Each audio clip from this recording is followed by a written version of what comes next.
Hello and welcome once again to Bible Talk with Bruce and Becky. Although we may not be consistent in how frequently we record these, we will be here sooner or later, we hope. I hope everybody had a wonderful Valentine's Day, that you received lots of love from those around you. But remember, God's love is always available. Now let's go back to Revelation. Excuse me. And I believe we are ready to look at the second of two beasts who are introduced in chapter 13. We may have covered part of the second beast last time, but it would be a good place to start and to segue into the next chapter. Are you ready to segue? Oh, uh, yeah, you sing, I'll dance. Got your dancing shoes? Okay. The second beast rises out of the earth. The first beast had come out of the sea.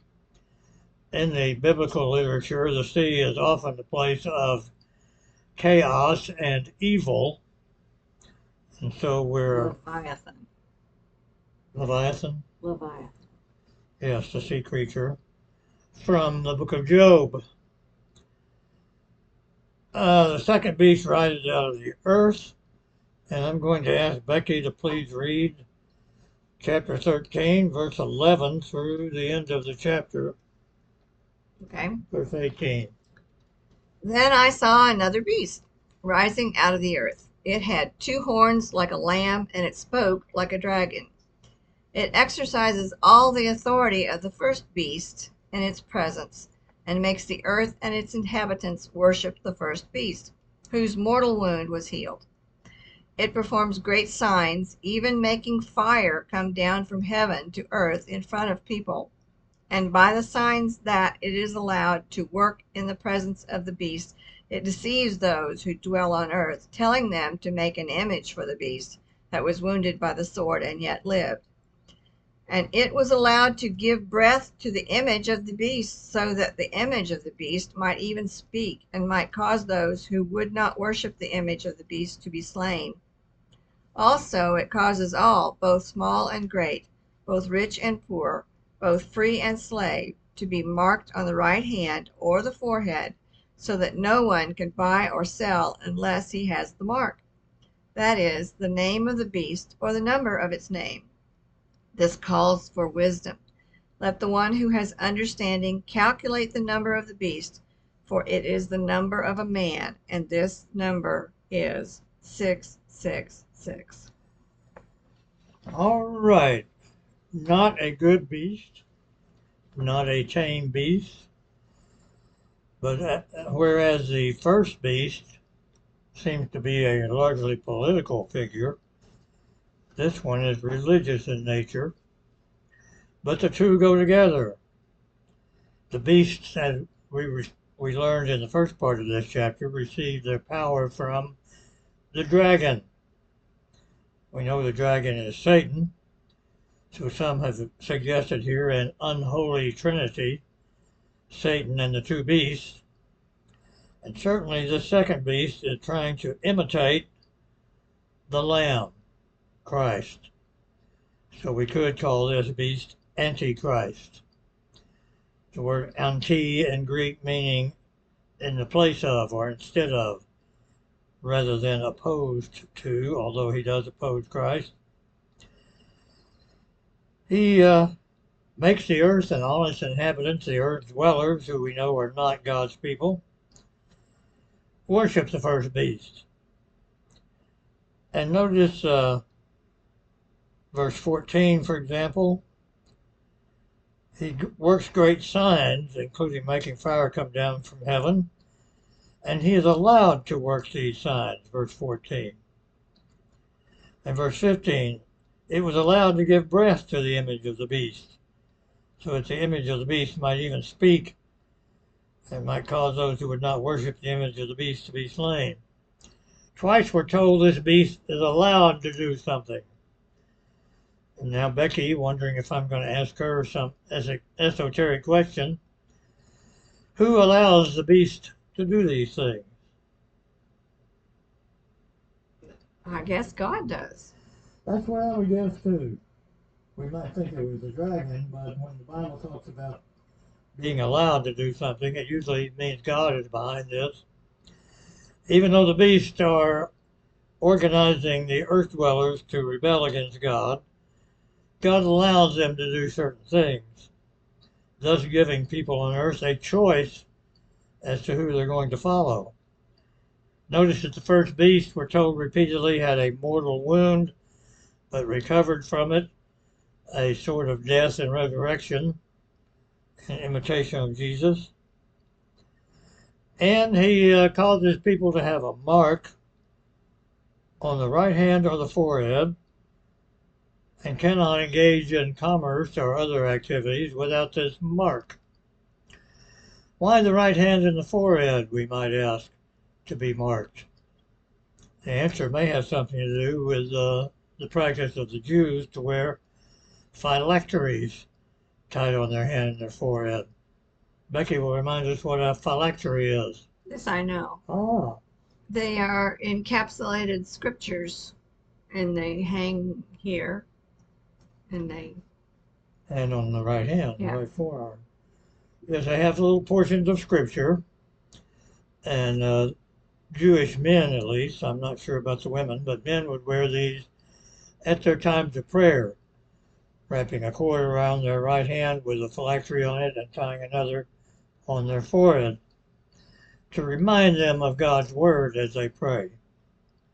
Well, the beast has his own phylacteries, but these are to identify the people who are worshiping the beast, the first beast, and in their phylacteries they have the name of the beast or the number of its name. Let's pause and talk about the number of the name, a practice especially among Jewish people of the time known as gematria. Gematria. Gematria. What's that, Becky? It is equating numbers and letters and coming up with a code that spells out things. Right, very good. In Hebrew, Greek, and Latin at this time, each letter of the alphabet had a numerical equivalent.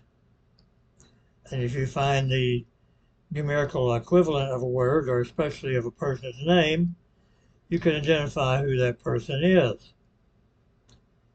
This was widely practiced. I mentioned in a class we had recently at church a graffiti that was found in the ruins of Herculaneum, one of the two cities destroyed by the eruption of Mount Vesuvius. Herculaneum and its neighbor Pompeii were both destroyed. But a graffiti on the wall in Herculaneum reads, "I love her whose number is 523. I'm just making up that number. I don't remember the exact number. But this love-struck young person was writing the number of his lover's name so that everybody would know. If he wanted everybody to know, why did he put it in code? Moving right along, we don't know, except it's kind of fun to do that. Maybe he just wanted those who were in the know to know. I don't know. Obviously. Okay. My number is 000 on that question. 666. Yes. Notice that the beast is trying to imitate the Lamb or Christ. He has his own mortal wound that is healed. He has his signs that he performs so that people will worship the first beast. He's trying to be 777. 7, we've seen in our study, is a complete number, and it would stand for complete goodness. But instead, we know that he's really only 666. Doesn't measure up. He doesn't quite get to 7.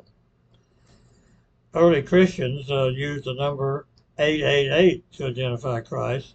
he was beyond completeness or perfection. But 666 seems to be a person's name, and many calculations have been done, but the most common one would be, you want to take a guess, Becky? Who? Oh, at the time, At the it would time, be Nero. Nero Caesar Yeah. comes out to 666. And so this beast is identified somehow with Nero. But a problem lifts its ugly head. At the time this book was written, apparently Nero was dead. Or it was believed that he had killed himself with his own dagger. But Some people believed he wasn't dead. conspiracy theories Hmm. were abroad in the land. Conspiracy theories are not just a recent occurrence. The rumor spread that Nero had faked his own death and had escaped to the east, where the great enemies of Rome, the Parthians, were. Rome had never been able to conquer the Parthians up to this point, and the border between Rome and the Parthian Empire was the eastern edge of the empire. And the rumor continued that Nero would return, leading a great Parthian army to reclaim his rule in Rome. So Nero had a mortal wound that was healed. People were amazed, or would be amazed when he returned. And his number, 666, would mark all of his followers. You have a question or comment, I can see. If he's dead, what harm is he doing to Christians at the moment? None. Okay, so why are we being warned against him and the mark of his mark? That's a good question. Can you think of any reason, given what we know about their beliefs that he might return, that he's going to become worse, or whoever Nero represents? Yeah, that's my mind that he represents something. Just I guess the rule of Rome. The Roman Empire and its power against the church. But it would reverberate in people's minds who knew that there was a fear that Nero himself would come back. This is known as the Nero redivivus myth. Nero revived Yeah. to return. But whether it's Nero himself or some other emperor, the great power of the empire is threatening the church, and it will become worse in the future. In fact, we're preparing for a great final battle between good and evil, and part of the forces in that battle will be led by the dragon and the two beasts, the combined political and religious power of the empire. Now, if you were writing a news account of this in the first century, and you heard that Christians believed they were going to be in a great battle with Rome, who would you put your money on in that battle? Not the Christians. Now, the Christians seem to be a somewhat obscure and puny number of people who have no political power whatsoever against the might of the greatest empire ever known. Obviously, Rome would be the winner in this battle, but we're not figuring on the one who has all power, the one who raises up kingdoms and pulls them down, that God, working through his Lamb, will win the battle. And that's the message for these churches who are receiving this book we call Revelation. Be on the winning side. See through the eyes of faith, not through the eyes of flesh. Well, let's move on into chapter 14. Where No, no, no, no, can't move no, on? no. Why? Why?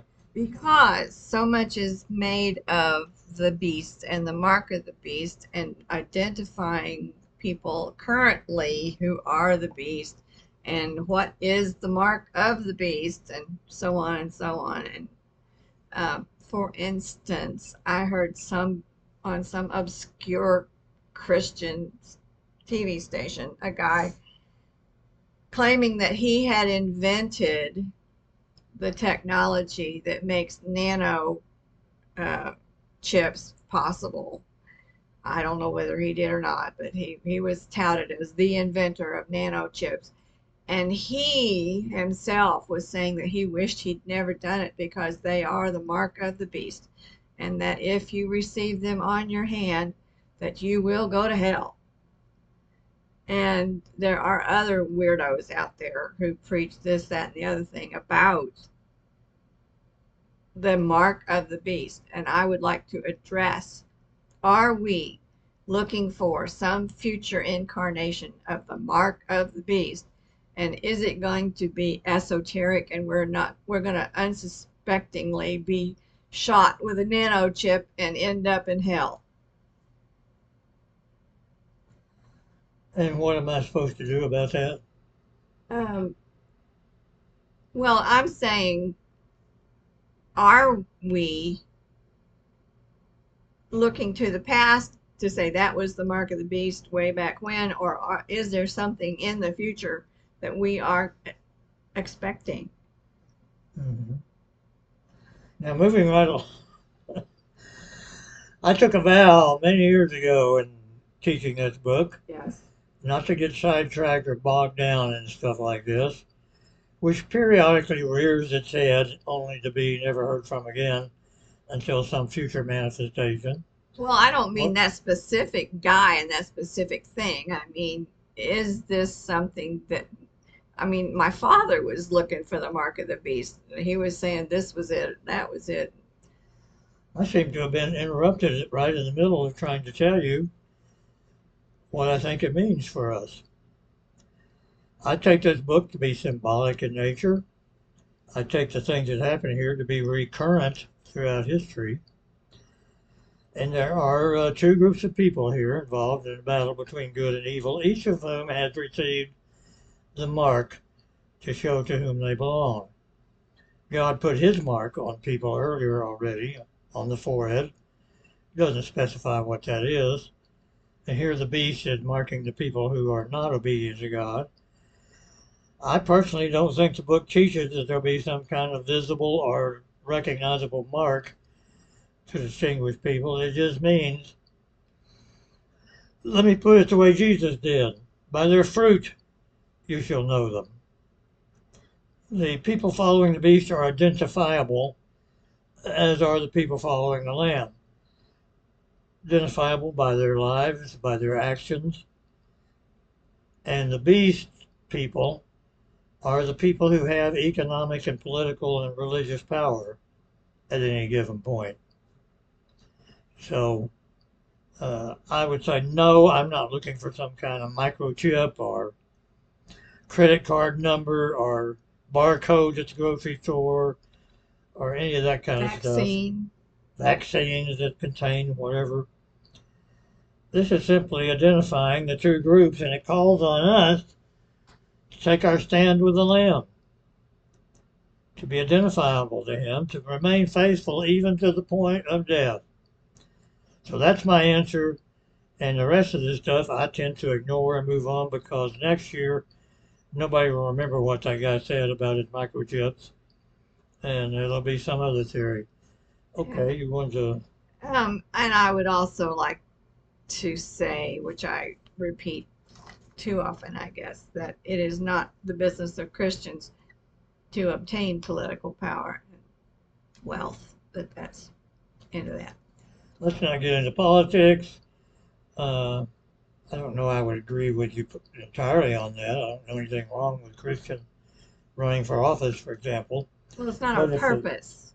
but if the church wants to identify with a particular political group or power base, that political power base, that's always a mistake. But let's move on with Revelation, or we'll never get finished. You have my permission. Thank you. I appreciate it. I'm going to read the first 5 verses of chapter 14. Then I looked, and behold, on Mount Zion stood the Lamb, and with him 144,000 who had his name and his father's name written on their foreheads. Okay, there's their mark. I heard a voice from heaven like the roar of many waters and like the sound of loud thunder. The voice I heard was like the sound of harpists playing on their harps.